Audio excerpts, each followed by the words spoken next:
در دوره چورابینی‌ها برای اجرای قرار حکومت جمهوری تاجیکستان و دستور مقامات اجرایی حاکمیت دولتی ولایت ختلان و مقامات اجرایی حاکمیت دولتی ناحیه وسه جهت آمادگی مؤسسه‌های تعلیمی و سال نو تحصیل در مؤسسه‌های تحصیلات میانه عمومی ناحیه وسه تحت عنوان آدم نشود کسی مگر از مکتب اکسیه گذارانیده شده در کارهای تعمیر ساختمان سیمخانه‌های علاوگی صاحبکاران محلی و شخصان سخاوتمند جلب کرده شدند.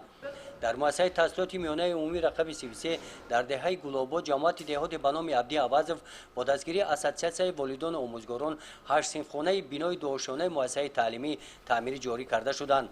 با دستگیری کمیته محله دهه گلاباد باشد 12 صنفخانه مکتب که با تعمیر کپیتالی نیاز داشتند همه صنفخانه ها در سطح بلند تعمیر کرده شدند.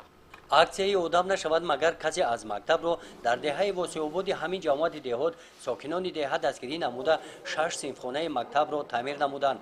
با دستگیری صاحبکاران دهه برای تعمیر دیگر صنفخانه ها مسائل ساختمانی دسترس کرده شدند. در مؤسسه تحصیلات میانه عمومی رقم 64 داخل صنفخانه ها پوره از تعمیر برآورده شده و سال نو تحصیل الک آماده می باشند. کارهای ساختمانی رنگ و بار بنای مکتب و دیوارهای اطراف مکتب روزهای نزدیک انجام می‌یابند. در جماعت دهات به نام میرعلی محمد علیف تحت عنوان اکسیه آدم نشود مگر کسی از مکتب مؤسسه‌های تعلیمی پای هم از تعمیر برآورده شده و سال نو تحصیل آماده شده ایستادند. در دهه آغجر مؤسسه تعلیمی رقم 49 پوره از تعمیر برآورده شده است. در دیگر جماعت‌های دهات تحت همین عنوان در همه مؤسسه‌های تحصیلات میانه عمومی کارهای ساختمانی و تعمیر صنفخانه‌ها ادامه دارند.